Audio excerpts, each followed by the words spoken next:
Valley. And he served as the president for the Business and Entrepreneurship Organization.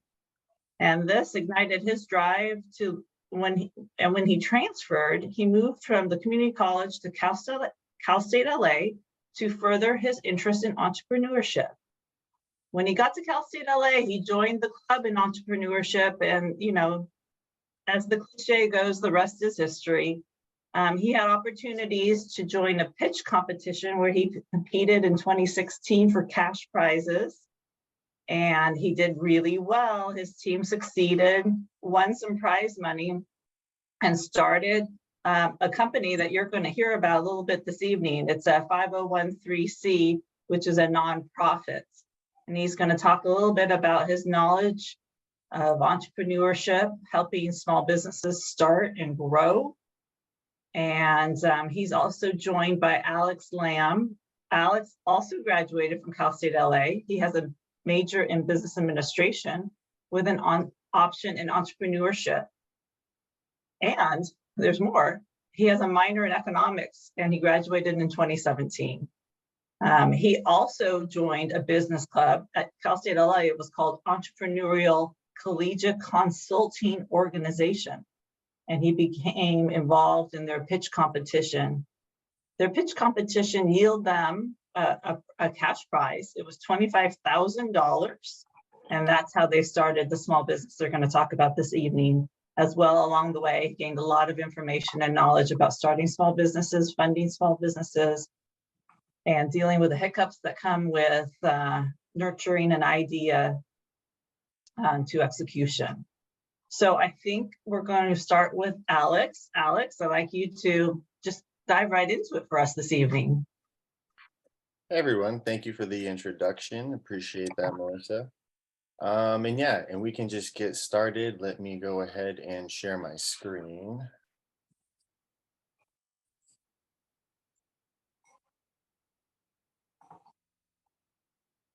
Okay, can you guys see my screen? I can, yes. Okay, perfect. Okay, so hello everyone. Thank you for joining us today. My name is Alex Lamb. I'm the Vice President and co-founder of Conexion. Assisting me today will also be Oscar Aguayo, who's also the President and co-founder of Conexion. Right here, I just put in our emails and our business contact information if you guys want to take a screenshot in case you want to get in contact with us or you have any question about today's presentation or any of your future business needs.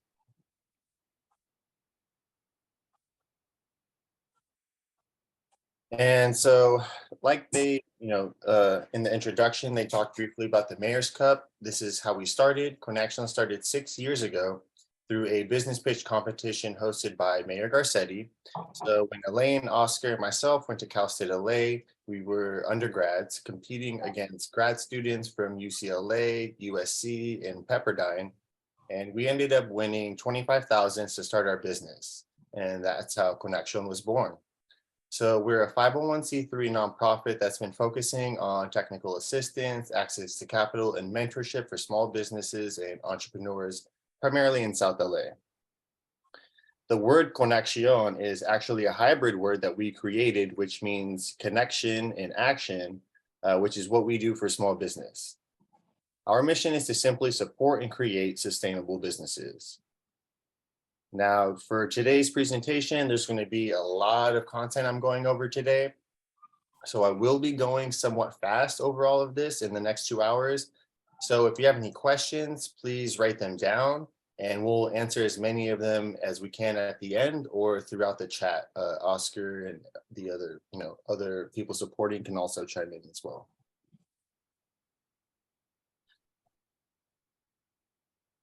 So for today's agenda, we're going to talk about testing and validating your business with the Lean Canvas.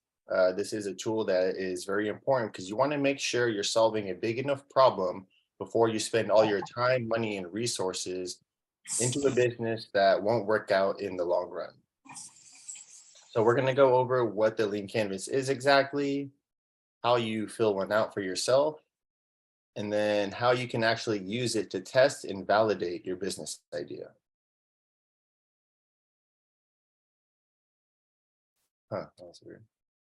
And then after that, we're also going to go over steps to conduct market research. So this is also going to be very important because a part of filling out the lean canvas involves really understanding your customers and their problems that you're solving for them. The more you understand your customers, the better you'll be able to communicate to the market and sell your product or services to them. So we're going to go over what is market research, the different types of market research, and then ways to actually conduct that research for yourself.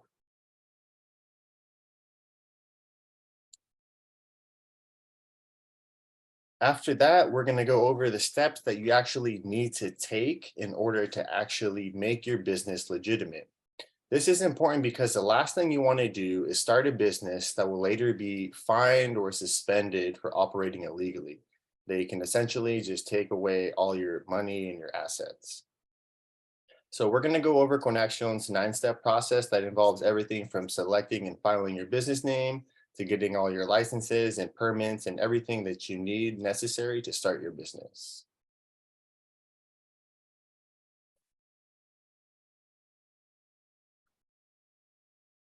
Lastly, after that, we're going to go at the very end, after we go over the lean canvas, market research, all that other stuff, legitimize your business. At the very end of today's presentation, we're also going to go over resources to get you started, some free educational resources that involve free and paid tools that you can use to start your business, and additional educational resources you can use. So to start, what is the lean canvas? Well, this is a tool that was created by Ash Moira that breaks down your business idea into 9 key assumptions. It's derived from Alexander Osterwalder's business model canvas, but it's actually more optimized for startup businesses. It's basically like a 1-page business plan. It's made to quickly get your ideas out of your head so you don't waste time pursuing something that's not going to work for you.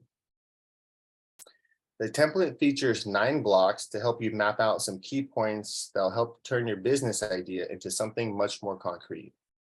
The Lean Canvas is created for entrepreneurs to make it easier for them to get a clear and simple idea of what they're doing. Also, a lot of this information can later be transferred to your business plan anyway, so it's kind of useful to flush these things out, and then you can transfer this information later over to your business plan.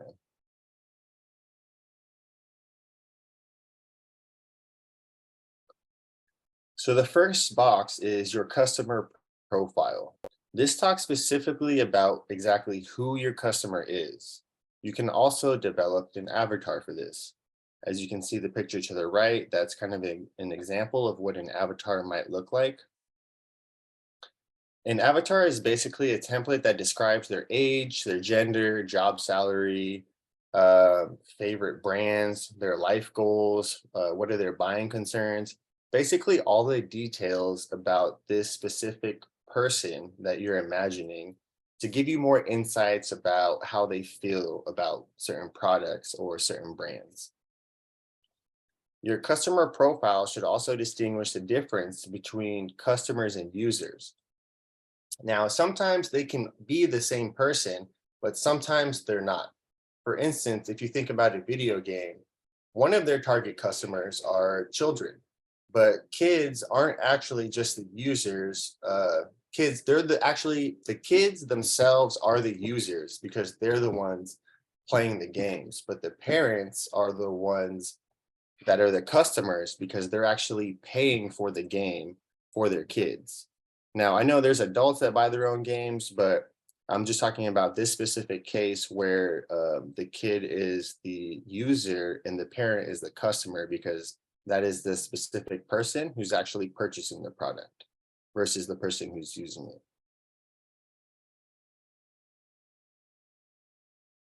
So your customer profile, I know you guys also did like some empathy maps and things about in your previous workshops to kind of dig more into the mind of how your customer feels. A lot of those past things that you did would also help you gain more insights on how to better fill out your customer profile as well. The next box on the lean canvas is going to be the problem for this user. What problem or problems is this specific customer currently facing? This is important to remember because if there's no problem, then there's no business. It's as simple as that. So each segmented customer has different problems. In order to find the root cause of the problem for that customer, sometimes we can use a tool called the 5 whys. This is a technique that was developed by Toyota, the car company, in order to arrive at the core problem. So what you do is you start with your hypothesis and you basically keep asking why about 5 times until you get to the root of the problem that the customer is facing. So for example, let's say you were driving to work this morning and you ran a red light and you're like, man, why did I run that red light? You ask yourself why once and you're like, well, because I was running late for work. Well, why were you running late for work? Because I didn't get up in time. Well, why didn't you get up in time? Because my alarm didn't go off. Well, why didn't your alarm go off? Because you forgot to replace your battery. Oh, so the reason you ran the red light this morning was because you forgot to replace the battery in your alarm clock. You know, sometimes just constantly asking why gets you to the core problem much quicker.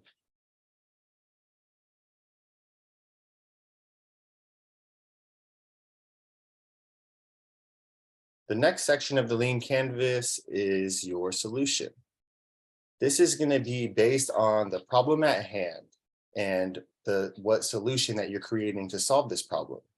Is there an obvious solution to the problem that your customer is facing? What type of product or service that you can create to relieve their pain and their problems?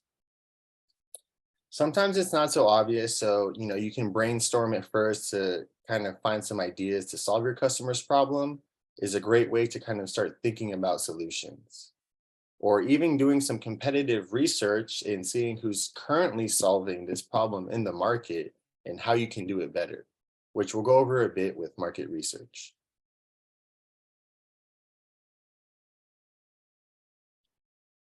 The next section of the lean canvas are your key metrics. What are the key metrics that you can use to measure and track the performance of your business? Some common key metrics to determine a business's performance can be, your daily or your monthly sales, the amount of new customers you get every week, even the number of engagements from videos on social media, among many other things. This is basically anything that indicates that your business is growing or progressive. It would be up to you to decide which metrics best suit your business needs.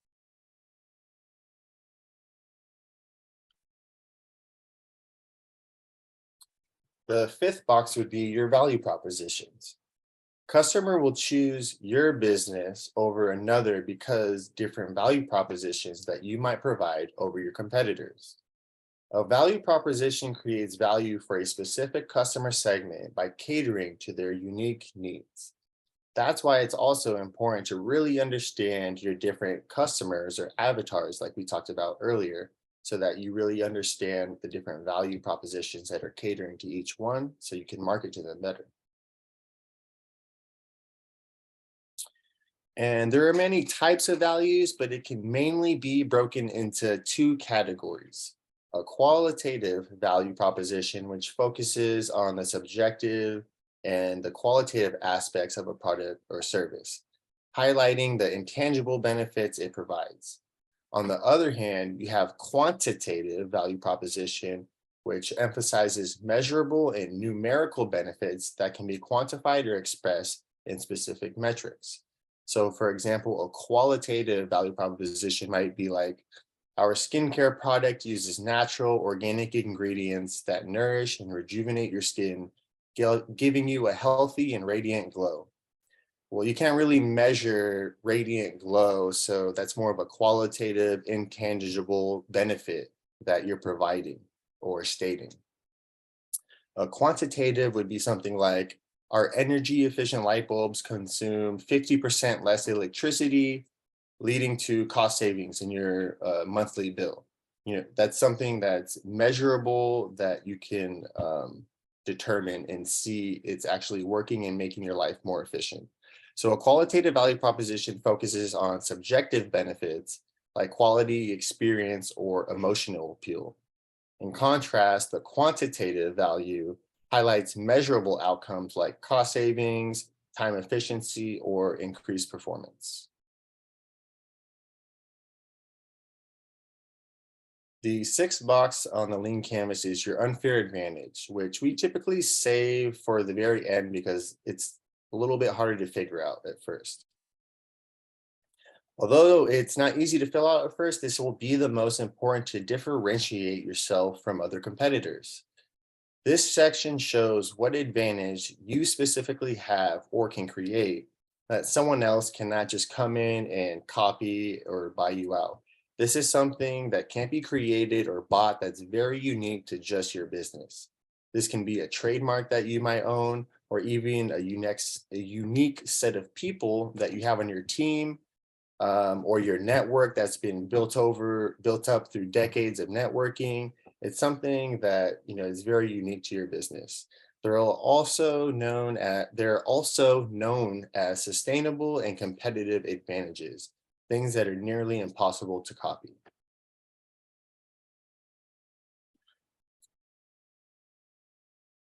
The next box on the lean canvas would be your sales or your distribution channels. What channels will you use to reach your customer and make some sales, basically? So in today's digital world, there are more channels available each day and the new ones appear all the time. So you want to think about your customer avatar that we talked about earlier and think about, where does this specific person consume content, right? Where do they hang out? Are they consuming, are they a middle-aged or younger crowd that prefer to be on Instagram, or they're an older crowd that prefer to be on Facebook? Like, what are the different places that this person hangs out virtually and physically? And while filling in your lean canvas, consider all of the online and offline channels to reach your audience, like Facebook, Instagram, your website, Google Ads, or offline channels like word of mouth, mailing flyers, or having in-person networking events.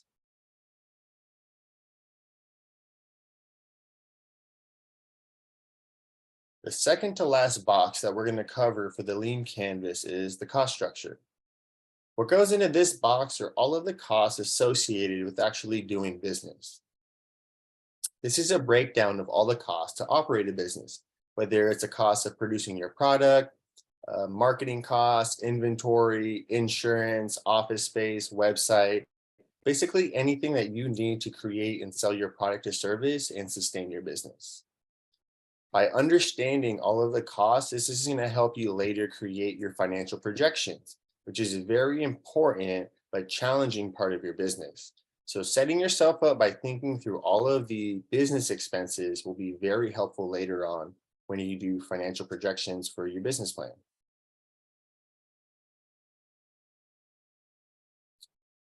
The very last box, and also important, is the revenue streams.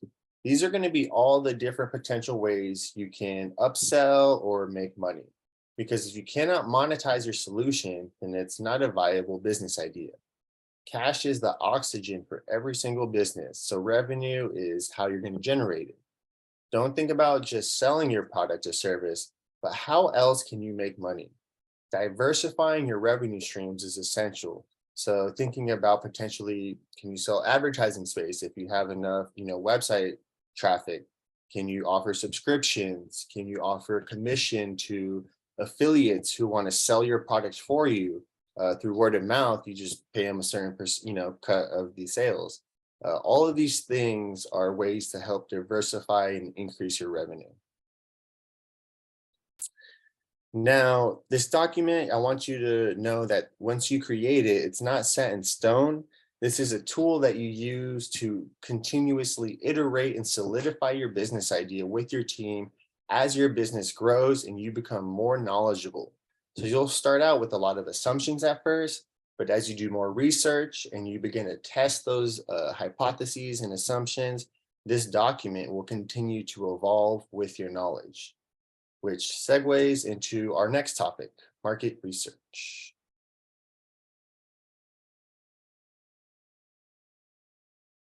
Am I going too fast for you guys? Is this a good pace?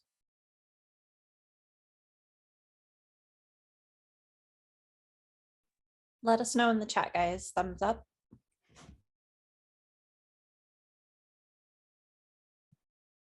Okay, cool. Sometimes I feel like I'm talking too fast, so I don't, just want to make sure I'm not like going too fast. Perfect. Okay.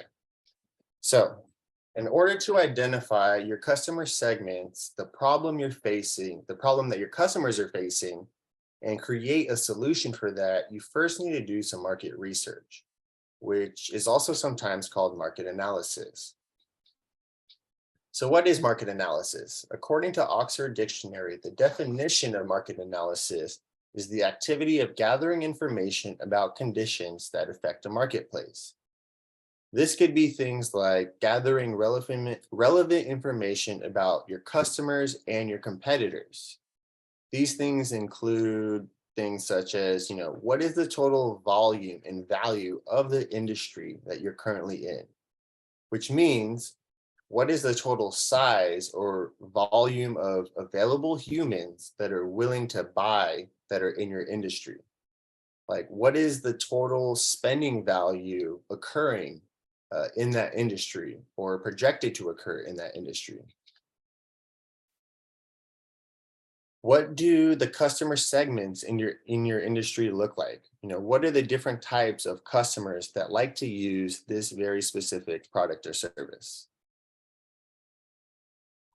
And what are the buying patterns of these specific customers? Do they shop weekly? Do they shop monthly? Do they shop quarterly? The more you understand your customers and the more you can use this to your advantage to increase your sales. And you also want to really understand your competitors' failures. What are your competitors doing that's working, but what are they also doing that's not working, or what are they not capitalizing on in their business that you can capitalize on?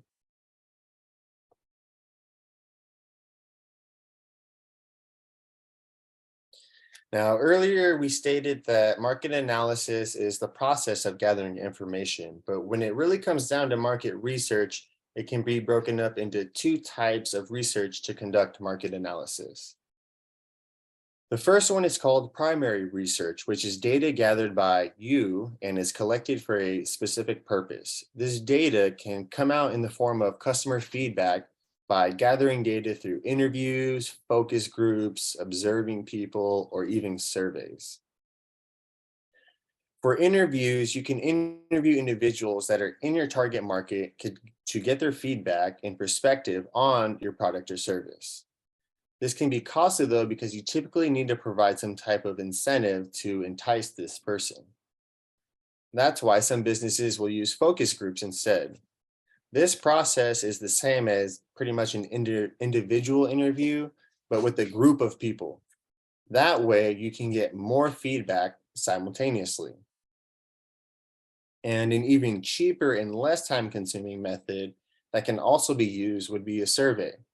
You still usually have to provide some small incentive to get people to fill them out, maybe like a gift card or a discount for a certain amount of people. But one great way to find a large group of people with the same interest to conduct research would be something maybe like a Facebook group. For example, let's say your business is a mobile car washing business. So a key trait about your target audience is that they're car enthusiasts.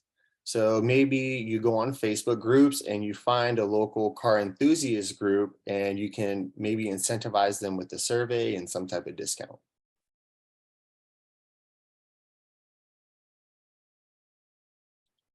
Another component of marketing research is secondary research.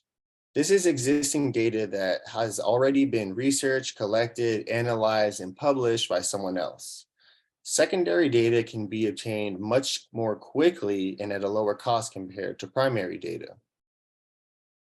You can gather secondary data from paid websites like IBIS World, BizMiner, but there's also free websites like census.gov or CIA.gov.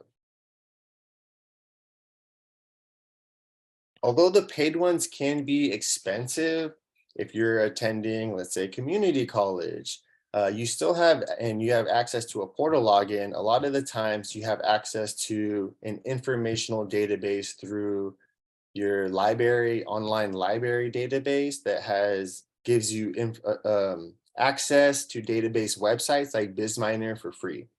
Just go to Google, type in your school's name along with the words library database, and you should be able to find the login where you can find these different portals to look at data for free. And after you've done all that research, you've talked to all the people, you've tested your business idea with some people in your target market, and you've determined that you have a viable business idea. Your next step is you want to legitimize your business.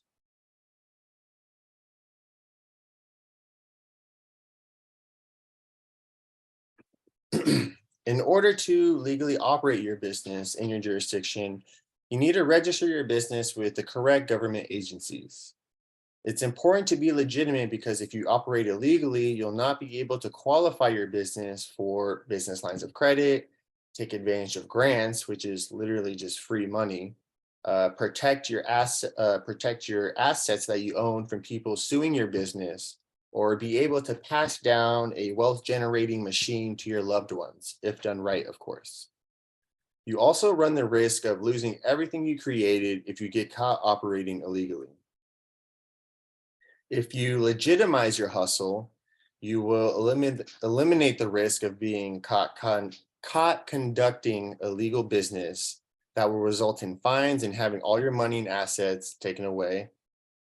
You will be able to establish business lines of credit and form relationships with vendors, your suppliers, and the banks. As a legitimate business, you can also take advantage of tax codes to help reduce your taxes that you have to pay. And it will also be much easier to hire good talent, which is the essential component to literally any successful business. So in order to set up your business the right way, we've developed a 9-step process, which we'll go over now.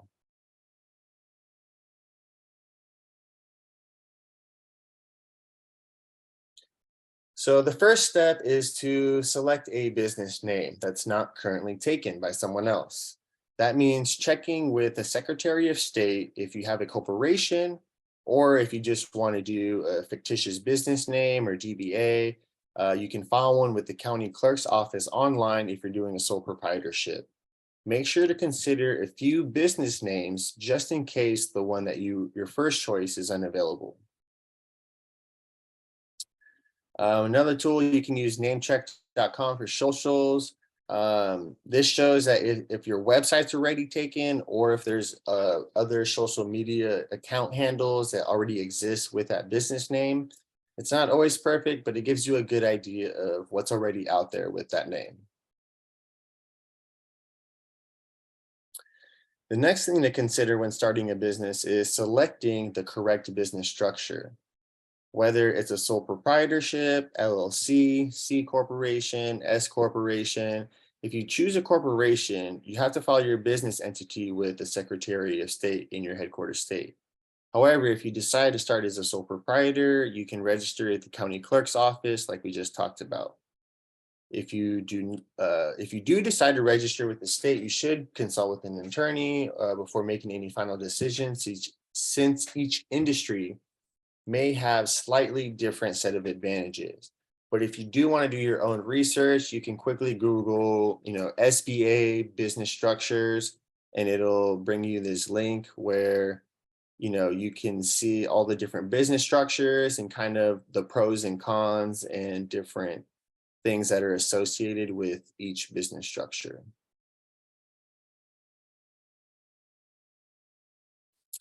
If you do want to, so that's one way you can just kind of do some education for yourself.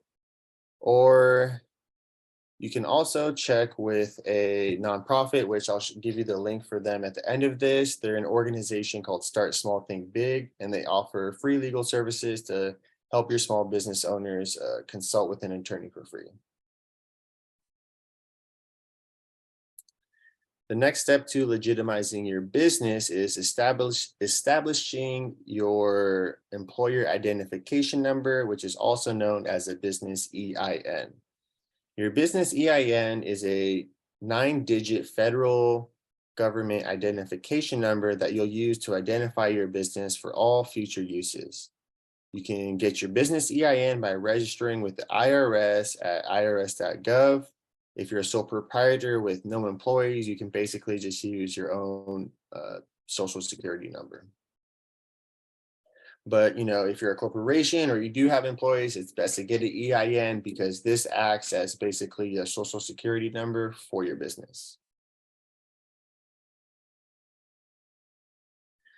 The next step in legitimizing would be to, if you want to establish business credit down the line, you want to make sure across all your business records, your DBA, your LLC, your EIN, your bank account information, that you list the same information across the whole board.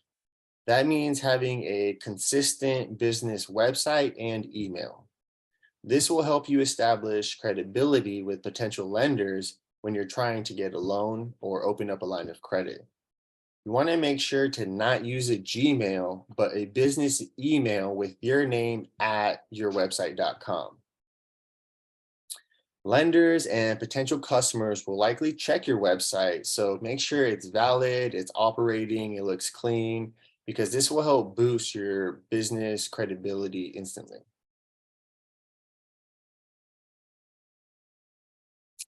Also, for establishing business credit, this is not always necessary, but if you want to establish business credit, having a business phone and 411 listing is essential. Lenders can see if your business phone number is a cell phone, residential number, or an actual business phone number. And it boosts your business credibility to have an actual business phone number.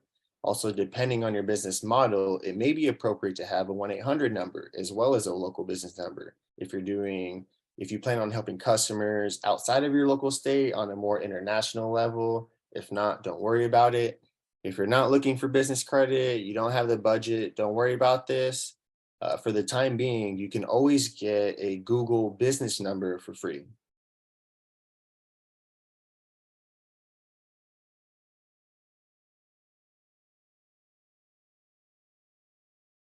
Another aspect of the vetting process for most lenders is to actually verify your business address to see if in fact your business is a real business.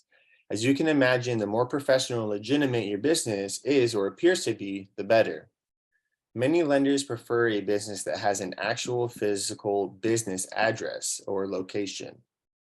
If you're filing for a corporation, your business information is public domain. Anybody can look it up. So if you don't want your personal address on there, you could get a virtual business address, which also checks out with lenders as a business address. This can cost you like $100, $120 a year.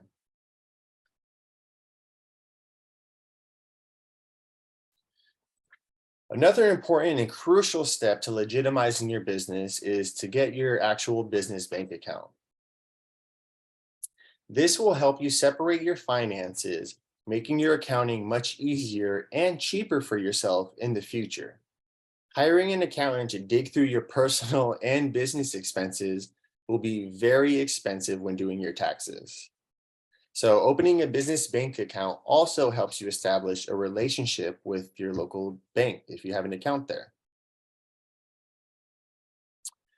I personally would also check with your local credit union to get your business bank account or see if they offer business bank accounts because they typically have a much lower monthly fee for small businesses.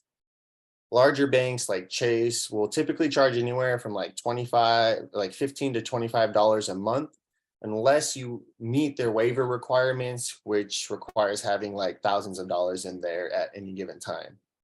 But credit unions will usually only charge you about $5 a month, or even some places make it free if you have, within a certain amount of transactions per month, but it varies from bank to bank.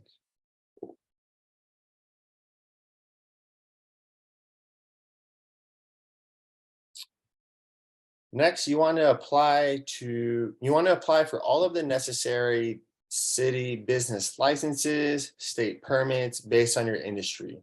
It's important to make sure you're complying with local licensing and permit requirements. So the first one would be a business tax registration certificate, also known as a business license, which is required for individuals or entities conducting business activities within the city of Los Angeles to legally operate. These certificates are obtained through the city of Los Angeles through the Office of Finance. If you just Google business tax registration certificate, online Los Angeles, you'll find all information very easily there. If you're selling a physical product, the state of California requires that you obtain a California sales tax certificate number, also known as a seller's permit. This will enable you to basically charge taxes to your customer, and then at the end of the year, you submit those taxes that you collected to the government. A health permit is required for food businesses, which you can obtain from the County of Los Angeles Public Health website. And if you're operating a home-based food business, you can also get a cottage food permit with the California Department of Public Health, but you must take a public health food processor course within 3 months of getting your permit. And the last step in legitimizing your business is to get your DUNS and unique entity ID number. The DUNS is actually not as important anymore. That it used to be just the DUNS, but they've actually switched over to the UEI. DUN numbers are used by lenders and potential business partners to determine a company's financial stability and reliability.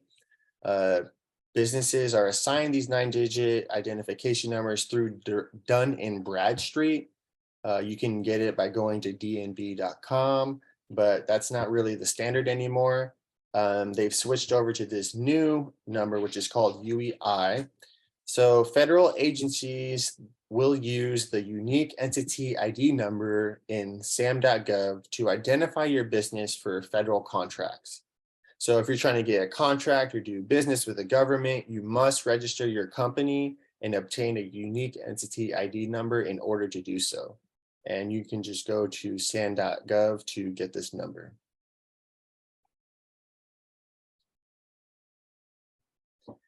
And that concludes it for legitimizing your business. What time is it right now? 6:44. I can go into the next one. We'll take a break, maybe around. Should we see if anybody has any questions regarding these slides before anything? Yeah, that's true. Actually, we can go through questions first for this portion before we move on to the next section. Okay, guys, do you have any questions for Alex and Oscar about the last two sections?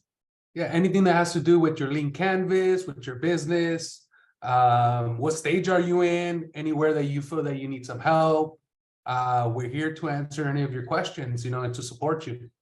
You can take yourselves off mute, drop it in the chat.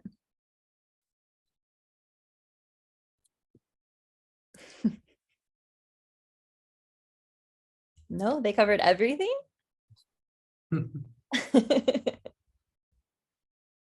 Okay. Thank you, Marley. No worries. I can move on to the next Yep. section. Go ahead, Alex. Okay, let me just pull it up. A lot of what we were talking about in the beginning of the slides, the lean canvas, I don't know, did they all do a lean canvas or not yet? No, they haven't, but they've gone through the empathy map. So through the empathy map is a lot that you use to be able to bring it into the lean canvas. Yeah, last week they did the empathy map with Dr. Utley. Perfect.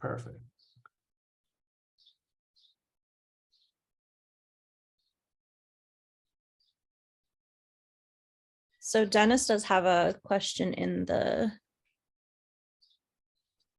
So your last check, you already had do business and have your EIN and business name. You will start selling product and provide classes. Do you know where I need to have sale?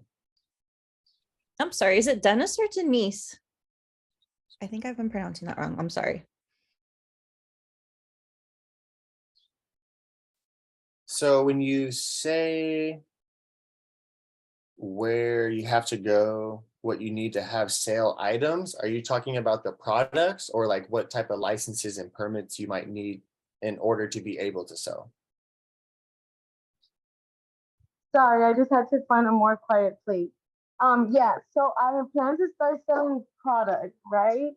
But I'm unsure of what I would need in order for me to start selling those products because like I already buy products from other people and they charge taxes and all this stuff, right? Which I know you need something in order to do all of that, right? That's what I'm assuming.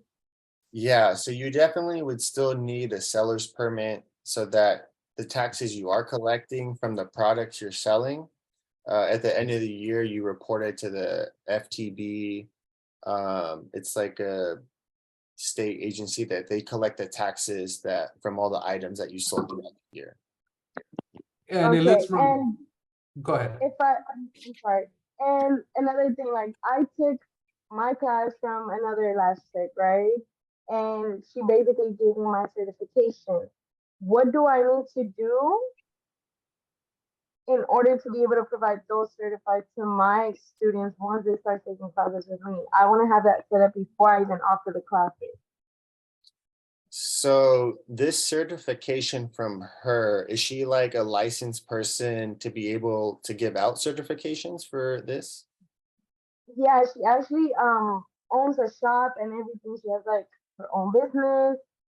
Um, she's a lash instructor, educator. So I'm like not sure how it would apply for me. We can definitely talk at a later time if you want, but I would definitely have to do just a little bit more research because I'm not as familiar with specifically the lash industry, like what Yeah. that certification requirement includes or what that looks like. I can definitely help you research and kind of go through what your needs are and how we can help you get there for sure. Oh, okay, great. I didn't get your email or the other person. I forgot his name. I didn't get both of you guys' emails, but I would like to get it or if that's on the chat. It'll I also just go put out it in in the the, chat. oh, thanks, Alex. It'll also go out on the recap email, guys. Don't forget, like you guys get all of Right, this. at the end. right. I'm sorry. Okay. Okay, thank you. You're welcome. No worries. And then Carla asked, would this apply to those who sell purely online, such as through Etsy? Yeah, pretty much. I mean, since you're in California, you're selling something and you're collecting money, you would still have to get that. But sometimes those platforms, they do that, they kind of do it for you, but it just depends on the platform. Yeah, and anything, I think like a Shopify, if you go that direction, they're a little bit more strict when you're doing online. And you are required to have very specific license to be able to sell there. But a lot of places like eBay, if you're doing eBay selling, they don't require you. But if you're thinking about going out and buying products to be able to resell, just to go buy products, they want you to have a seller's permit. So depends on the platform that you're using. And also, I know that for California, it's one of the most strictest places to open a business. So for sure, anytime you're selling anything in California, whether it's online or not, you got to have a seller's permit. Just because California is a little bit more strict with that. But yeah.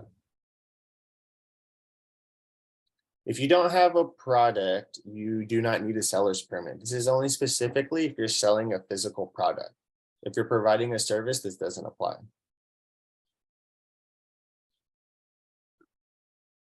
Or Sammy G, do you mean that you just haven't thought of your product yet?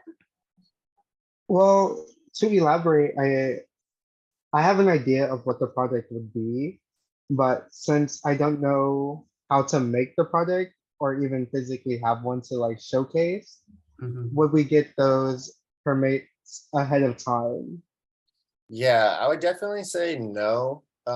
You definitely kind of want to think about how we talked about the lean canvas and go through that process of, thinking about who your customer is, what the problem is, the solution, which is the product that you're talking about.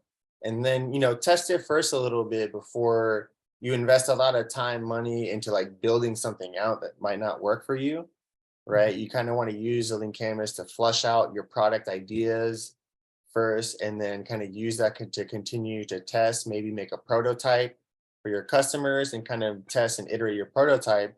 And then once you see a pattern of your target customer saying, yes, I want this product, then it will make sense, right, to start legitimizing your business and going through this whole process. And if you already gone through that process of the lean canvas, you validated your idea, you could just go to Google and type in places where they do 3D modeling for you. There's a lot of them. I believe there's some here in downtown Los Angeles, but just do a Google search like that. You have somewhere where people can help you with the 3D model, or even if you're doing clothing, right? You're creating your own brand. There's a lot of companies out here that can help you out with that.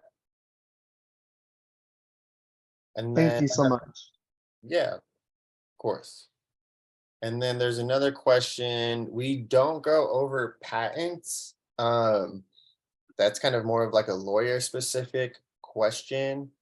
But if you wanted to like file a patent or trademark for your business, at the very end, I'll show you a nonprofit website that you can apply, and they can potentially provide you free attorney services to help you with that service.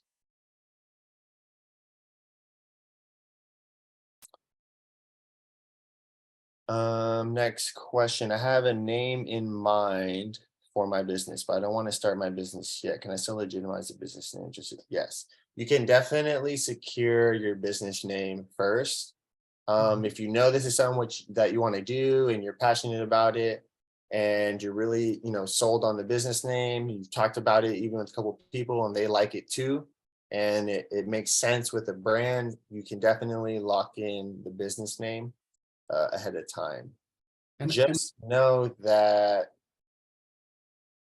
for some things, like if you file a corporation, you have to pay like a yearly corporation tax of $800 in California, which can get expensive if you're just like sitting on a name.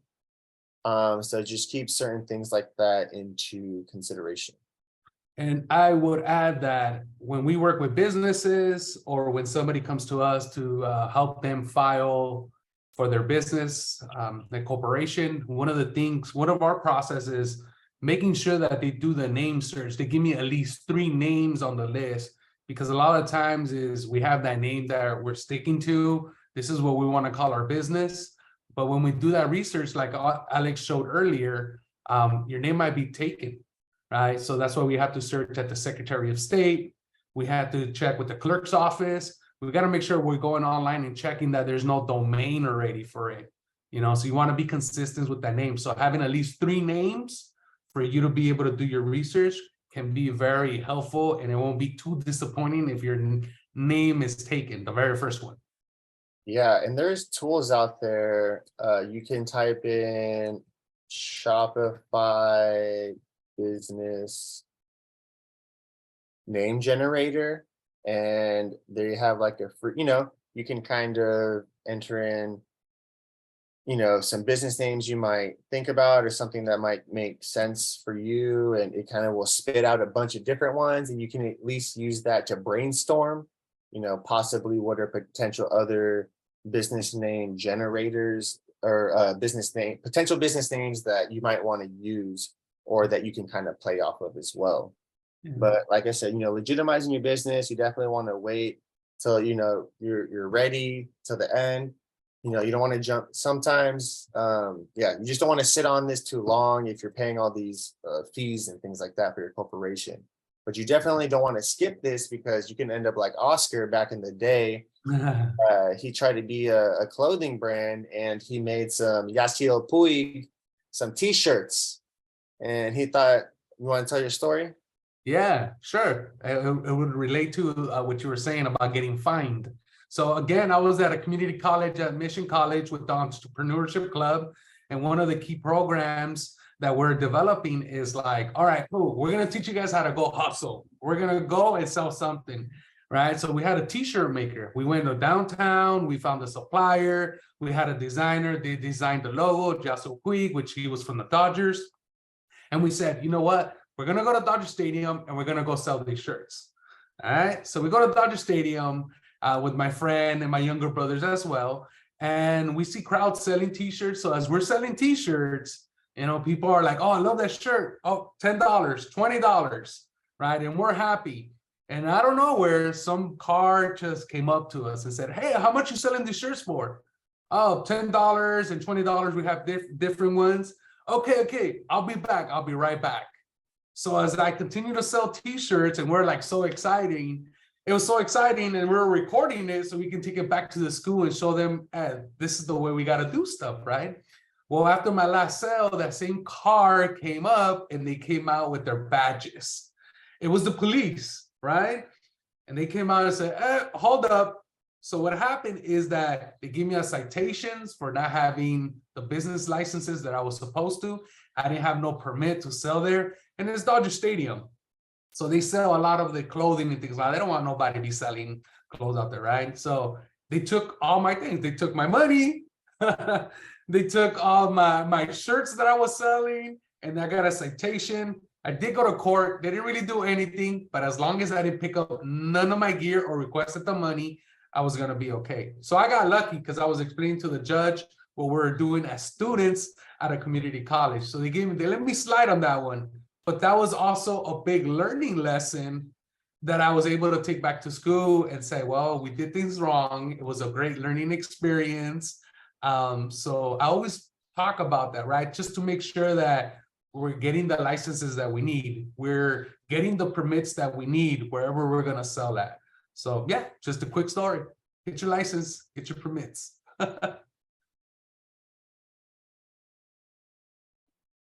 Okay. Glad you guys like this story. Awesome. Okay, so we'll dive into the next one. I know we're taking a break at 7:30. Should we take a break now? Give it a 15, come back, hop on it, and just see if they have any questions again from like the team. Well, that's what I was gonna say. I don't know if I should just like go for a little bit and kind of stop the presentation and then take a break, or should we just do one now and then come back and then I can just finish the presentation? Oh, Take a break. take a break. Okay. Should we do 10 or Let's do 15. 15?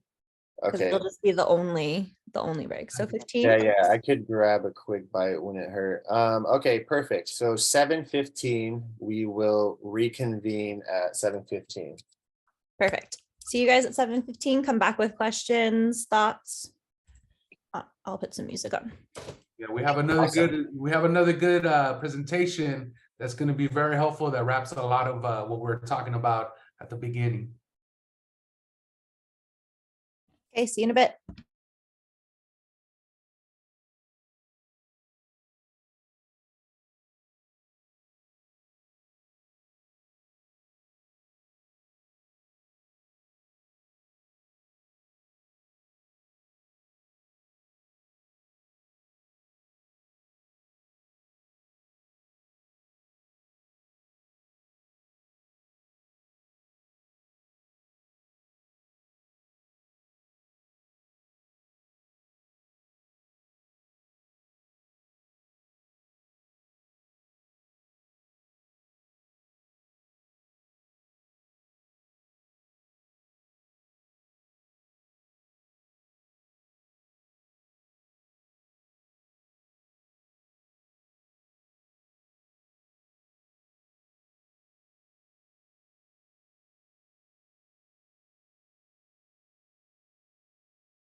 Let's just give everyone a couple more minutes. No worries.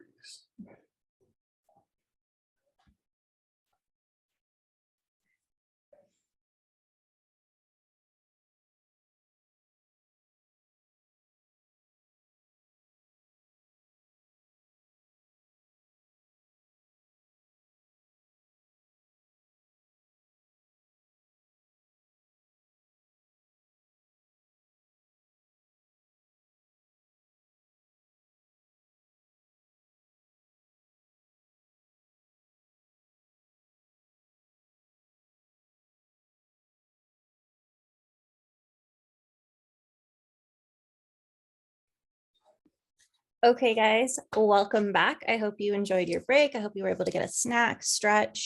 We are just gonna jump right back into it. So Alex, take it away.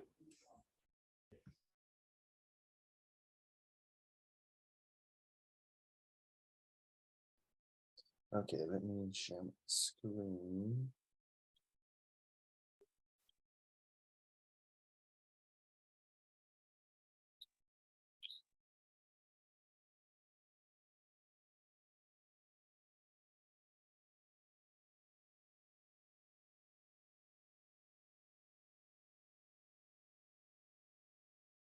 Okay, so for today's lecture, we're going to cover the topic of pitch decks. We're going to talk about what exactly a pitch deck is, what are the various reasons that you might want to create a pitch deck and the benefits of having one, what are the potential consequences of not having a pitch deck for your business. Then we will discuss a tool you can use to create a pitch deck for your business and teaching you how to actually develop, giving you a step-by-step process on how you can create a pitch deck for yourself.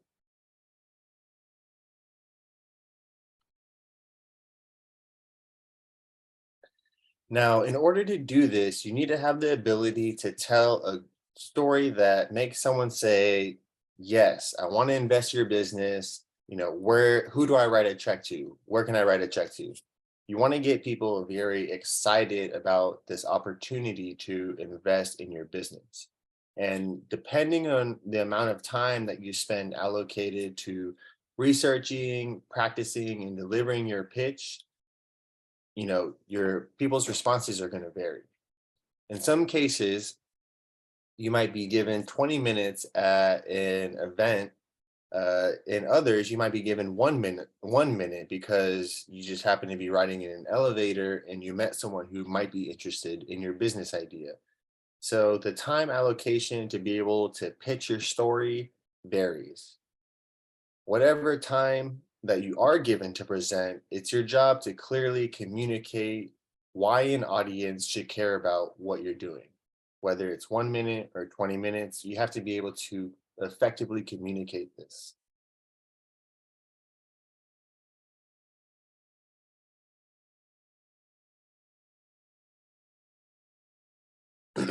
So a business pitch deck is a visual representation that outlines various aspects of your business, such as what is your business startup model? What does the model look like? What does the market opportunity look like for your current industry? What is the product or service specifically that you're offering? What do your financial projections look like? What is the potential growth of your company going to be in 3 to 5 years? Other key elements to potential investors are things like your cap table, can also be things like a cap table, which is basically showing how much equity is being given away based on different valuations in the business.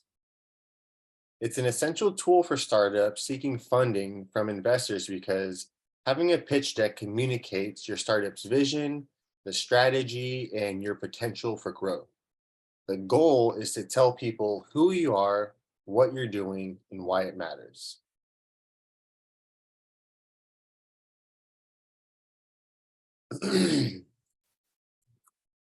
So here are some following reasons that startups might need a pitch deck, because it can provide a clear and concise overview of your business.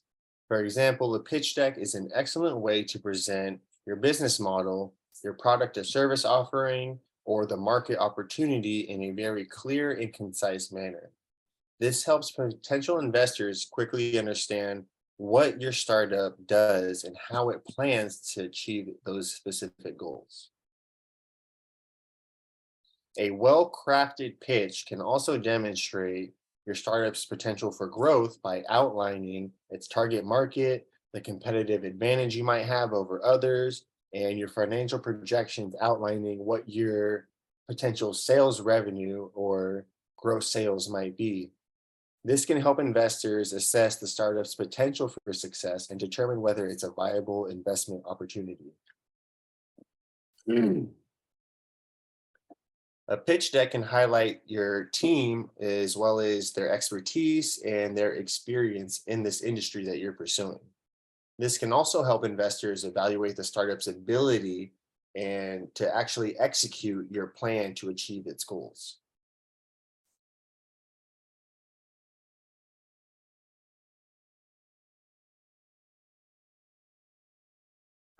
A pitch deck can also help you stand out in a crowded market by presenting a very unique value proposition and competitive advantage. This can help investors differentiate the startup from its competitors and see what your potential is compared to other people in the market. Because there are so many businesses, a lot of the times you're not doing something new, you're competing with other people. So being able to show how you can differentiate from the current market is very important.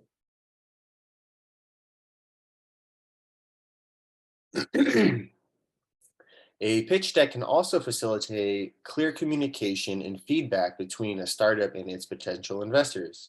Investors can ask questions and provide feedback on the startup's business plan and financial projections, which can then help the startup refine its strategy and improve your chances for success.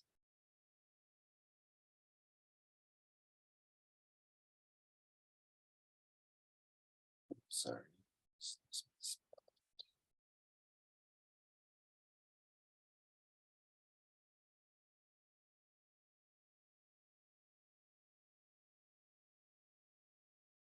Some key things to communicate that you want to communicate as you develop your business pitch deck are things like your vision, your strategy, your potential for growth, the expertise of your team, and what sets you apart from your competition.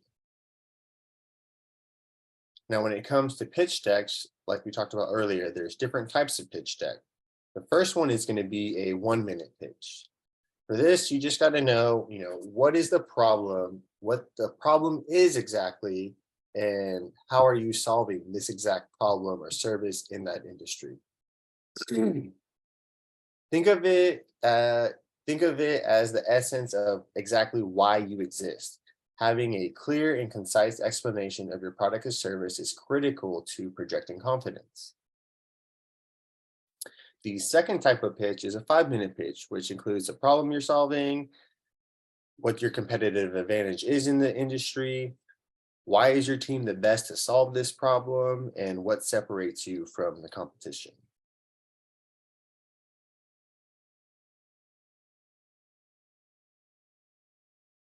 The third type of pitch is a little longer, a 10-minute pitch, which includes everything in the 1 and 5-minute pitch, but it also addresses more what is your and your team's successes, previous successes, or experience with the current problem you're facing.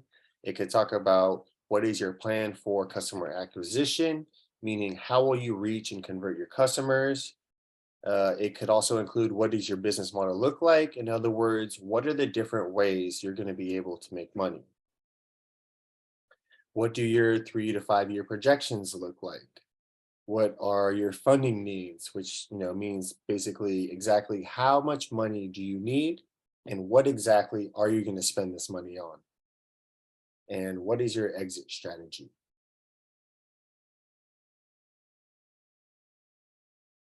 The fourth pitch is the last and longest one, which is your 20-minute pitch. You have more time to cover all the high points you listed under the 10-minute pitch and the 1 and 5-minute pitch, but you can also include a brief product demo that shows off your technology or service that you're providing. And you can also include more details about your smart and efficient business model that you might not have had time to explain in the shorter presentations. So kind of go more into detail about your team and how your business is going to be successful.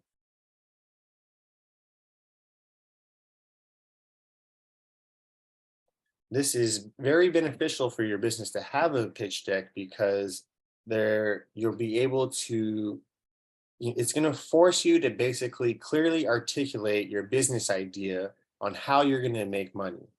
It's going to help you evaluate what your value proposition is for your customers and kind of get feedback on that and continue to evolve that.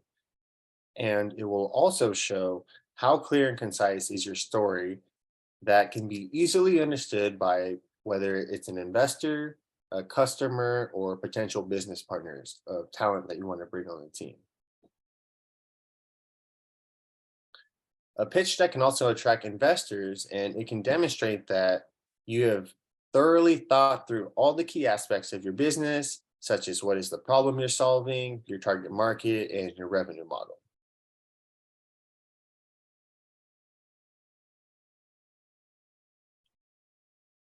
With the well-crafted pitch, you can save time because you become a better communicator to potential investors who want to invest in your business. You become a better communicator to customers who are interested in your mission or your vision. And you also become a better communicator to partners who want to collaborate with your business. Creating a pitch deck is also a great way to improve your presentation skills because you have to think about how you're going to communicate your ideas in a very engaging and compelling way to people. Just simply talking about your business in a straightforward manner and boring way, it's not going to get people excited about this opportunity for your growth and make them want to invest in your business. And it will also help you become a better communicator overall because you're going to have to do this so many times and you're going to learn it like the back of your hand. If you don't have a pitch deck, you can make it difficult to generate interest and excitement amongst investors about your company, which leads to missed opportunities for investment discussions. Investors may find it challenging to understand your business idea without a well-crafted pitch or deck to guide them through your business, and you won't be able to raise money from investors without it. So if you're trying to raise money through investors for a specific product, it's going to be pretty much impossible without a pitch deck. If that's not something you want to do because you don't want to give away any equity in your company and you'd rather you think you can just do it from a loan because you don't need that much startup capital, there's different ways to approach it. But, definitely using a pitch deck to just give away a little bit of equity to get more investors is a route that a lot of people take. So now, let's get more into the meat and potatoes of how do we actually start to create a pitch deck. So here's a step-by-step process for creating a pitch deck based on the outline that we are going to provide. So for step one, you want to use a pitch deck template to get started. A lot of industries, you can find these online. You can literally just Google pitch deck template with your industry and find them online. And also you want to use, any previous templates you might have filled out, like the lean canvas, like we talked about earlier. If you were to fill out your own lean canvas, this will help you fill out, your persona, your problem statement, your competition, product or service, your financial projections, all these different things that go into your pitch deck. That's kind of why we talked about the lean canvas earlier, because a lot of fleshing out those ideas, problems, and the key components and assumptions for your business, you can bring those things over to your business plan. You can bring those things over to your pitch deck. It's just about gathering all that information about your business, starting in one place first. So the next step is the first slide of your pitch deck is you want to create your title slide. You want to choose a visually appealing design with a simple color scheme and font. You want to include the name of your business and your name as the presenter. And potentially you want to include a short or snappy tagline or slogan for your business.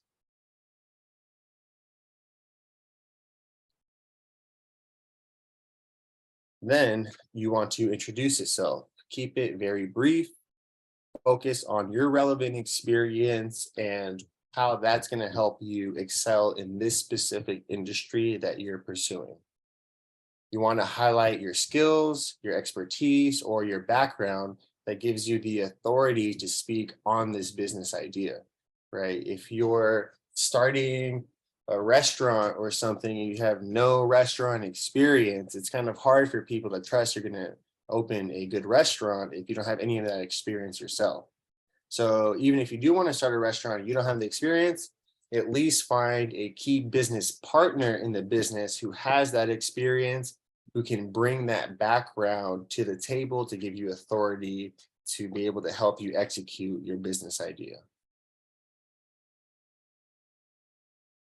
And as you begin your presentation, it's also important to just introduce your experience with the issue or problem that potential customers are already facing with this industry. Take some time to describe what you've observed, what you've encountered in order to provide more context and establish credibility.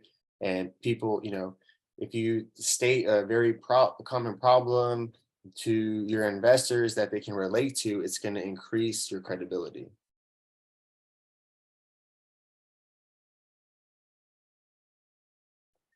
And for slide 4, you want to present what the problem is. You want to use visuals to actually showcase what the problem is in the industry that you're solving.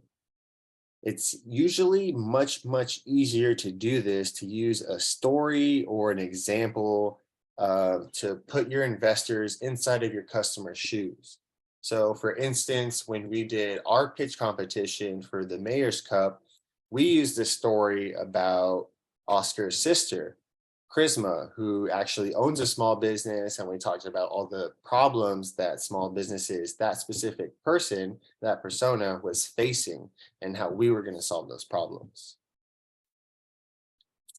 And then you want to make sure that you're communicating your target buyer's problem very effectively.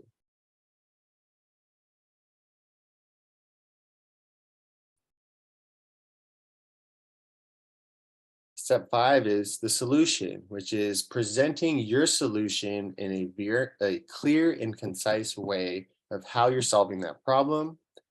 You can also potentially share an MVP of your product or list of features. An MVP is a minimal viable product. So basically a small prototype if you already have one.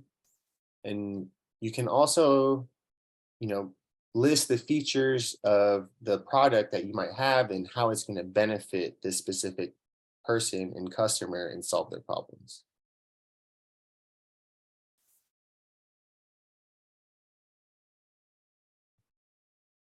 For step 6, you want to talk about the market size and what are the potential market trends.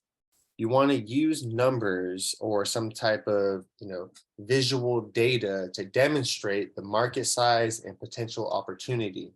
So your TAM, your SAM, your total available market, your serviceable, addressable market, all basically how many people can you address with this product or service. This is going to help you identify the potential for growth, right? If this industry, let's say it's a $1 billion industry and you're projecting to only just get 1% of that, well, 1% of $1 billion is a lot, right? So this helps people visualize what is a potential growth opportunity for your business. And you want to make sure that you highlight any trends or factors that could impact the market. For step 7, you want to compare your product or service. So use a product comparison slide or service comparison slide to showcase how your product or service compares to others. You want to position your product as the hero that the market needs. So as you can kind of see from this picture, this is kind of what Conexion had for our service comparison slide based on other competitors in the industry, right? Based on other small business resources that were there. We wanted to show that, we were different and we offered more than our competitors by being, more multilingual, offering case management, and trying to have more long-term relationships with our customers when it comes to small business assistance.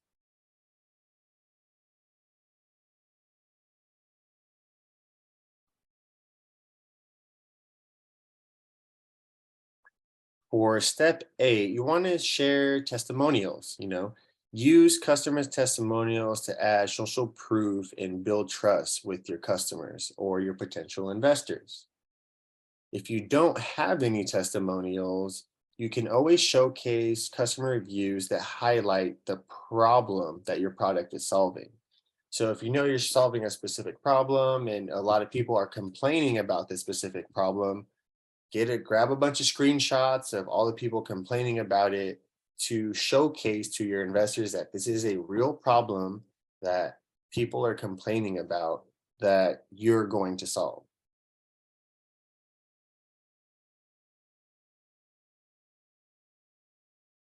And then you want to introduce your team.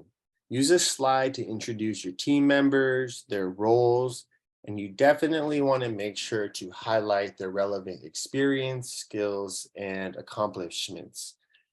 This is basically time for you to brag about yourself and your team. You want to highlight all of these accomplishments because this is going to help give people confidence that you're the team to execute this.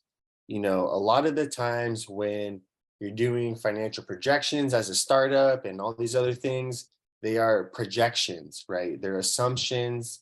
They are just numbers that you created with a very educated guess, right? Nothing is set in stone. So a lot of the times, investors want to see that you have good financial projections because it shows you've done your due diligence in terms of thinking about all the expenses that goes into the business and how much sales are going to be needed to maintain the business and all the other key aspects to make sure you're on point. But the main thing they invest in is your team. How much experience do you have in this industry? And how well equipped are you to be the team or person to solve this specific problem?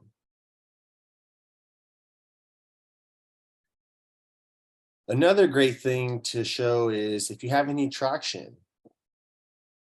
Show investors what you have achieved so far. You can use a line graph to visually demonstrate how you're growing your user base or other significant milestones. Similar how we talked earlier, we said you can do, primary research by doing surveys or interviews or things like that. That's data, right? If you had 100 interviews or 1,000 surveys that showed, these specific people in your target market are willing to pay X amount of dollars for this product or service, that is demonstrating a need in the market, and that will most likely convince some investors that they want to invest in you to help get this out there.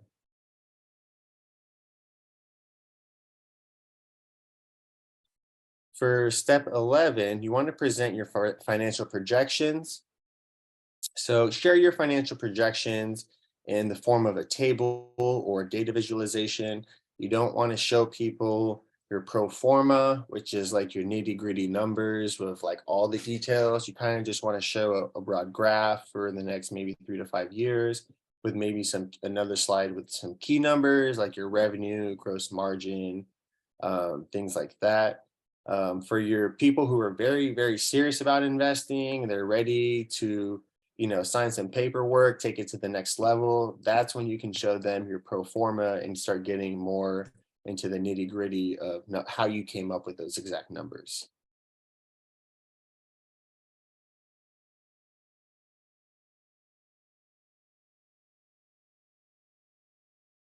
So for step 12, you want to describe your sales, possibly your marketing strategy, and your unfair advantage. you want to highlight, this is a powerful slide in your pitch deck to show how you're different, why your team's different, why no one can just come in and purchase this, and why, this is a unique advantage that you have over other businesses. Highlight any unique, innovative approaches that you use to get your product to market or that you use to build or create your product or service. So for us, this was Conexions. We had a community leader, Jorge Nuno, and a lot of social entrepreneurs and teams from the mayor's office kind of supporting us. And, a lot of people that were a part of our mentorship and board of directors that really supported us in setting our business apart from other, nonprofit small business resources in the city.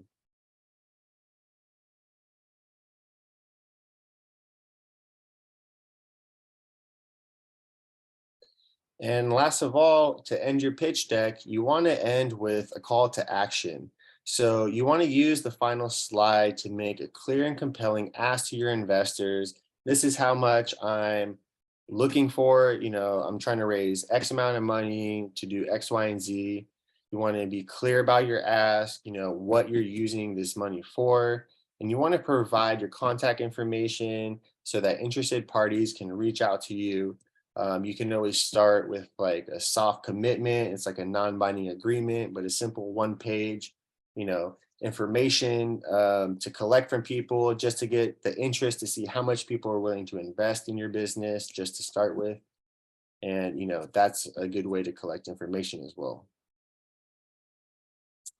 And that's it for the pitch deck. Before I go into the last things, are there any questions about pitch decks? I think they had a question where we talked about what was equity and also cap table. So I guess I'll start off with equity to answer that question. Whenever we have a business and we file for a corporation, a C corporation, an S corporation, what you get something that is shares. Those shares has to do with ownership of the company. So for Conexión, even though we're a nonprofit, if we're a for-profit, if you look at Alex and I, the ones that run Conexión, we would be 50-50 ownership of the company, which Alex would be owning 50% of the shares, which is equity, and I would be owning the other 50% of the shares, which is equity ownership.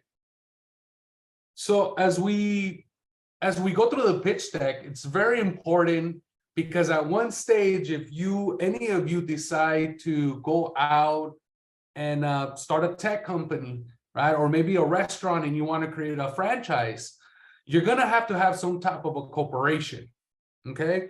Also, it takes a lot of capital to run a tech company or to even create a franchise.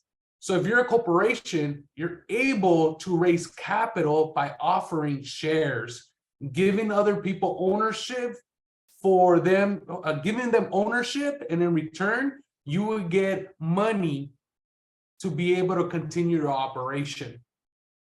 But when you're raising money in that form, you want to be able to have a cap table. And that's the second question, what the cap table was. The cap table just helps you to monitor how many shares do you have out there? How many ownerships are out there? What you don't want to do is you don't want to keep on raising capital. And when you least suspect it, now instead of you being 51% owner, you're now about 10% owner, right? So that's that happens a lot when people are raising capital. They don't really understand that cap, how to track how much shares you're lending. I mean, not lending, but how much shares you're offering to get capital. I don't think there was a question about cap table, but to also just a little bit more elaborate on what Oscar said about equity. Like he said, you're just giving up ownership in the company. If the company every quarter you give, After a certain amount of time, you give out profits in the company, after all the money you made, after you paid all your liabilities, your employees. Sometimes companies do profit sharing where they share a certain amount of profit. So basically, based on how much ownership you have in the company, you would get a certain percentage of some of the profits.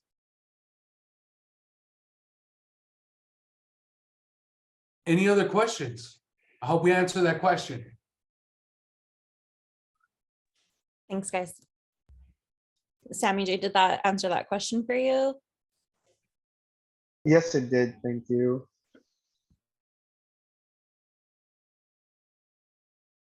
Okay, perfect. Any other questions on pitch decks? Maybe we should throw a question out there to the chat. Thumbs up or thumbs down. Thumbs up if you already created a pitch deck. And if you haven't had a pitch deck, you haven't created it, you could just put, I guess, just don't put nothing. Put thumbs down if you haven't created a pitch deck or this, or thumbs up if you have, just to get an idea.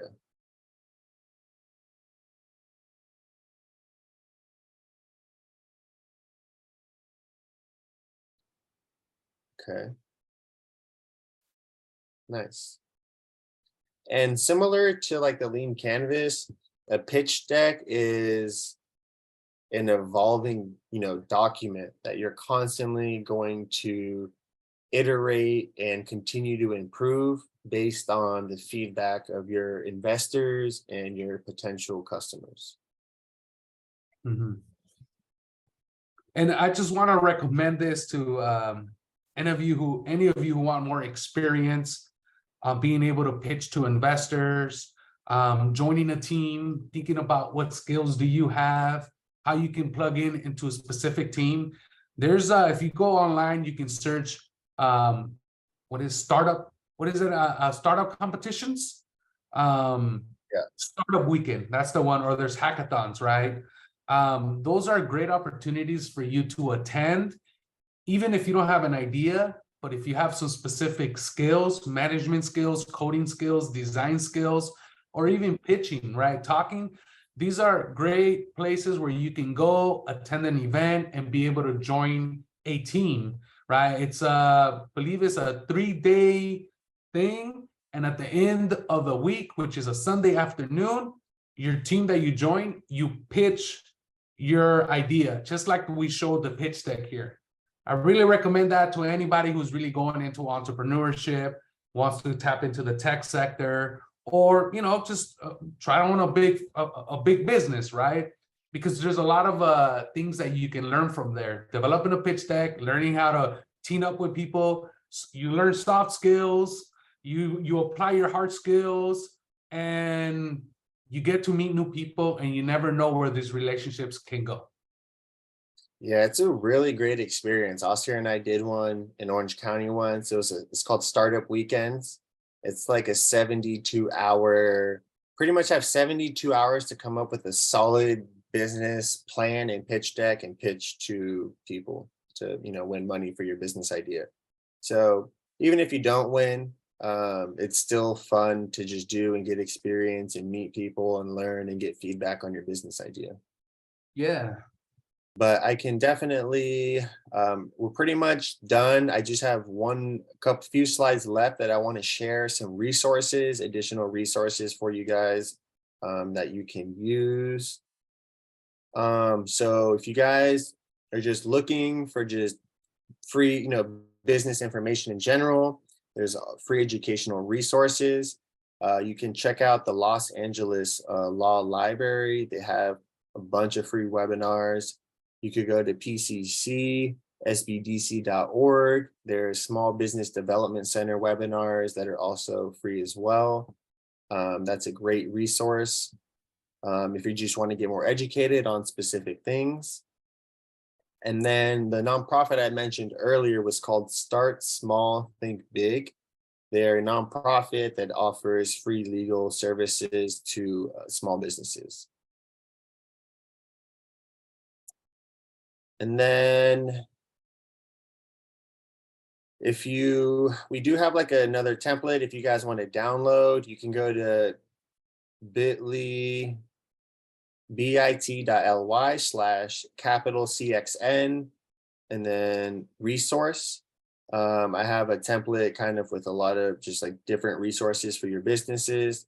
You can also check out our link tree.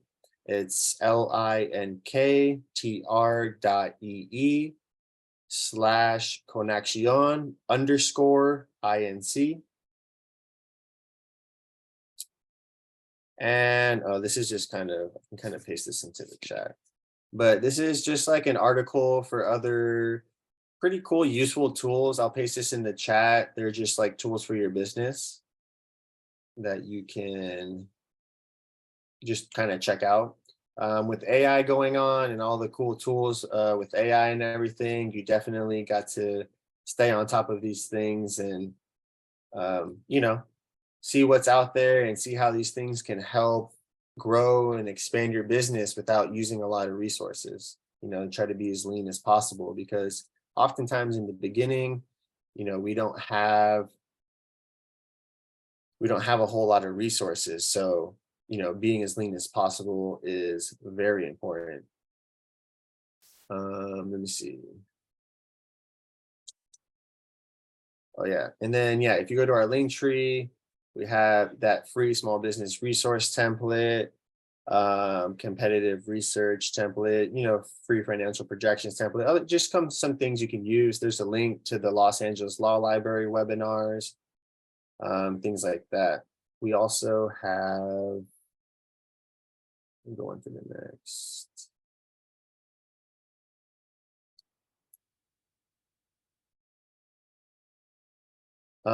We also have educational curriculum through our other business, which is called the Academy for Hustlers. This is a kind of a small business educational curriculum. If you guys want to check this out, you can go to bit.ly/class-for-business to check out our curriculum. And if you guys want, you could use code FRIENDS for 90% off.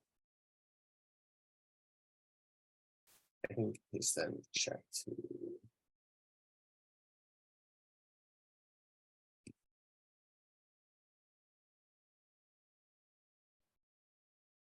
Can you repost the link tree one in the chat? Because I think it's, maybe it's, is it spelled wrong or? Oh, it's because the underscore. Oh, got it. Yeah, I'll paste it though.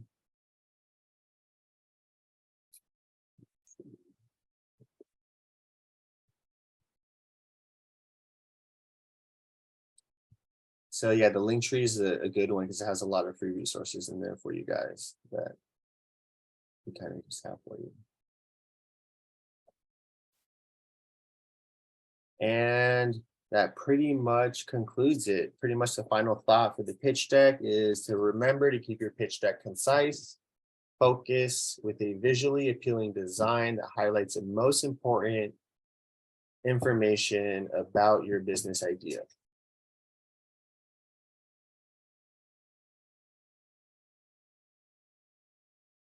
Does anyone have any questions on the pitch deck or any of the resources that I shared?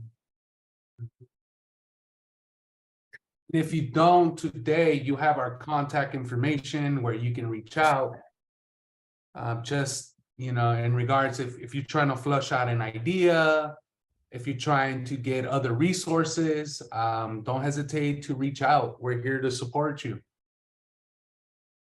And all of this information, guys, I'll include for you in the recap email. I took all of the links. I have them. Are you hiring? I opened it all for you. And just going back to the SBDC really quickly, you guys actually have access to the advisors through the ECC partnership with LEEAF. So I would definitely take advantage of that. It's on the microsite. You can schedule appointments. It's a great resource and it's completely free.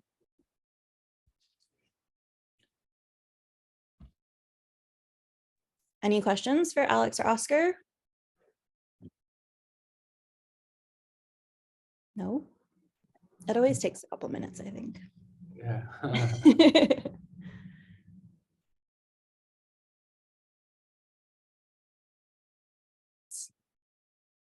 Can you tell us a little bit more about the Academy for Hustlers? Yeah, so the Academy for Hustlers. So right now we do have like a yearly cohort that we host where we help people start their business in under 100 days, where we pretty much take them through all the processes that we presented you today. And so that's like a 12-week program. We're in the middle of a cohort actually right now. And then, so to teach that program, we use our curriculum, which is through our other business Academy for Hustlers. And so that curriculum is kind of our kind of core basis of like how to start your business, and goes more in depth. It has videos, it has action items for every module, and for like templates for you to complete into starting your business. So it's a little more, interactive and a little bit longer. It goes more in depth for each topic, but it's a pretty good curriculum. We've worked on it for a while during COVID. And so it's just one of the ways that we try to diversify our revenue streams as a nonprofit, not constantly depending on donors and grants and things like that, but trying to build a productized service where we can, constantly, give people our information without having to reiterate it every single time. So. Right. No, that makes sense completely. Rebecca Yeah. asked, oh, go. Sorry, Oscar, go ahead. Yeah, they asked a question like, how do we meet each other, Alex and I? Yeah, Well, so before that, Sammy J, unfortunately, we're not hiring at the moment, but if you want to shoot us your contact information for our next cohort, we might have some money to, hire for a part-time, like administrative job. So we're always looking for people. Definitely feel free to shoot out, and we'd love to talk about that. And then Marley, you want to answer how we became how we became partners, Marley's question? yeah, we were at Alex and I and other partners as well. We met at Cal State Los Angeles. We're both going to the school, and we both joined the entrepreneurship club. During the entrepreneurship club, we were working on business plans, and then we also together as a team we went off campus. We went off campus to learn more about how tech companies, how they function more on the startups, right? What do you have to do? What's the process of starting that? So we're getting like both type of education in school and outside from our professional. So with that, we really bonded. We went back to Cal State LA, and then this is where we're able to get into a competition called the Mayor's Cup. And we said, there was different options to be able to select from what type of problem did you want to solve? Do you want to solve something that has to do with the homelessness, something that has to do with beautification, or small business? And since we have both backgrounds of business, our parents, that was more also of a connection why we wanted to go that direction on helping small businesses, specifically because of our parents owning their own business, being successful, stagnant, and then failing. It was something that we were passionate about, that we wanted to get to the bottom of it and try to help out the community. So from there, as Alex mentioned at the beginning, we went to the Mayor's Cup, and Alex was one of the ones that pitched that day. And if it wasn't for him, we wouldn't have won that day. So he did an awesome job, and we won. And from there, we've been in this journey. I can tell you that when you're in college, especially in community college, it's like take advantage of the resources that you have there. Join some of these clubs, even if student body, because you learn some very important skills, how to conduct yourself in a government board, because you never know wherever you're going to be working at. You never know who you're going to be able to meet that you can partner up and go into business with. You always want to look at like their strengths, their weaknesses, and how do you best align yourself with that. So join some entrepreneurship club. And if there isn't, I recommend you to start one with one of your advisors, because there's a lot of students that can really benefit from entrepreneurship. If they at any point decide they don't want to go into business, that's fine. The soft skills that you learn, how to work with other teammates, is very important, especially at this time. So yeah, that's how Alex and I became partners. And I do want to mention, not starting your business is also not for everyone. So if it's overwhelming and this is not for you, these skills not only work for an entrepreneur, but if you're an entrepreneur, you're going to have to work somewhere for some business, right, to make a living. And so having these skills are also very useful and just innovating within a company. And then I want to answer Rebecca's question. Is this virtual classes or in person? Are you talking about the cohort or the curriculum? I think she might have meant the cohort, because I think that popped up when I was asking you about the. Okay, so we do have the cohorts in person that we host twice a year. We're in the middle of one right now. We're going to have another one in the fall. So that one's in person, but we also give them the online curriculum, so they can turn in their action items, or in case they miss class, they can like follow up, see what happened and things like that. But we also offer that very same curriculum just online if you want to just take it virtually by yourself. Mhm. So yes, if there's an entrepreneurship club, I recommend you to join it. Also, don't forget to be building relationship with your professors, right? Your teachers there. I know one of my biggest mentor is my professor, Dr. Dorsey, which he was a professor at Northridge and the community college at Mission College. And we're still like anything that I need, I can always go to him, tap in. He has so much wealth of experience in business and nonprofit. He's somebody that I always tap into. So take advantage that you're in college and build these relationships with your professors. Yeah, actually, that's important. I have a story for that. So when we were going to Cal State LA, this just like went full circle like yesterday. That's why I want to tell this is, when we were going to Cal State LA, we built a relationship with one of our professors, Dr. Marla Parker. And we ended up doing a lecture for her 5 years ago at Cal State LA for some of her grad students. And yesterday we had an interview with an organization that was interviewing us to give us some money for a grant that they want us to execute. And the person interviewing us was the same person from her class 5 years ago.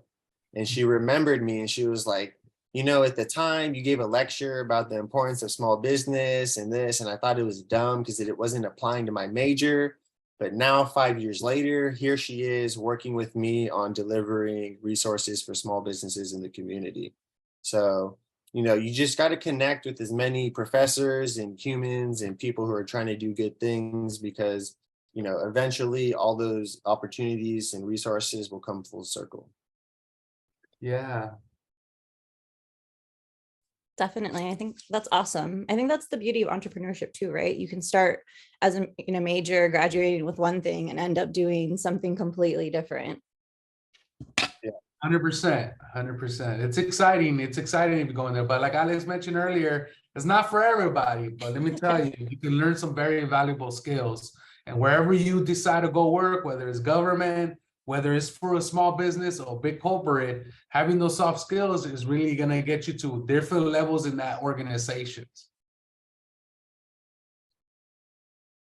Yeah, so that pretty much concludes it for today.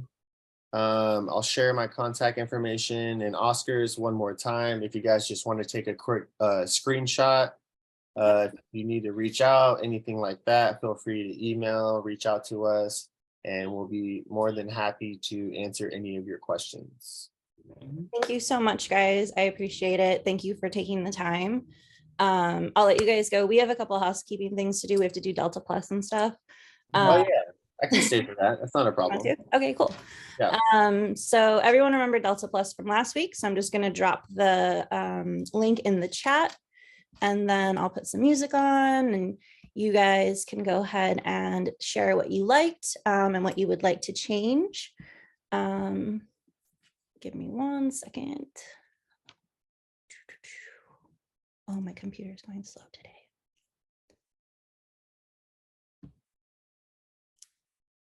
Oh.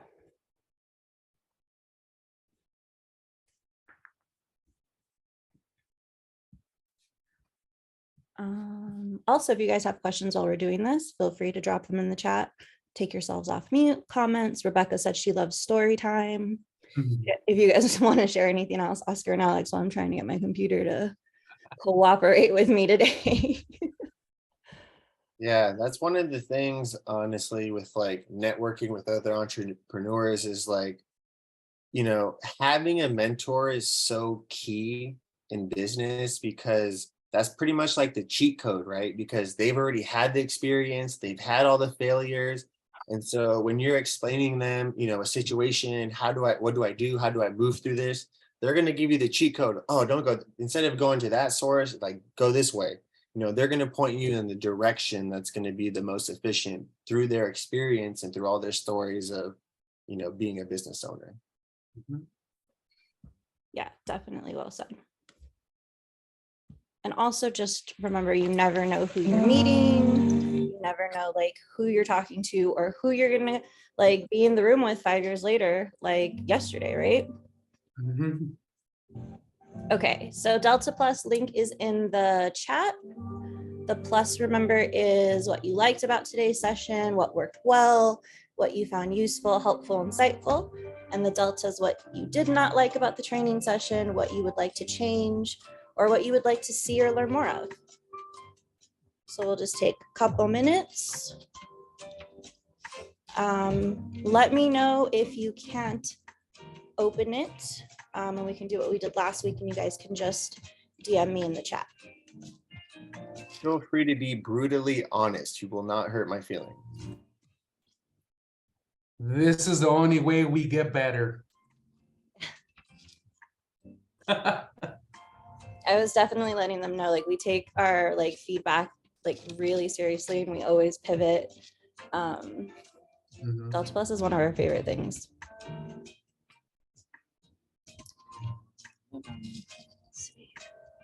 Yeah, we actually used to do this a lot back in the day in the Echo organization where Oscar, Elaine, and myself met.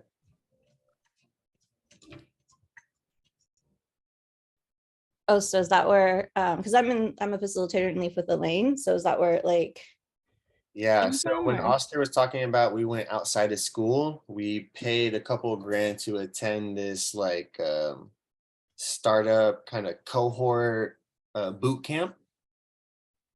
And through that boot camp, Delta Plus is kind of where we kind of got that from. oh, okay, cool. Yeah. I used to work for Paul Mitchell, the school, and they did like a what's working, what's not working. Oh, nice. They like to change the word. There's a like a vocab word for everything. They change everything. And every time I say something now, I'm just like, oh, at Paul Mitchell, it just, you can't like, I can't, you can take me out of Paul Mitchell, but you can't take Paul Mitchell out of me. It's like a cult or something. Yeah, everyone has their own version of it. I know some people Yeah. call it thorns and roses. Oh, interesting. Yeah. haven't Yeah, heard- everyone has their own version of it. I hadn't heard thorns and roses. That's kind of cool. Yeah.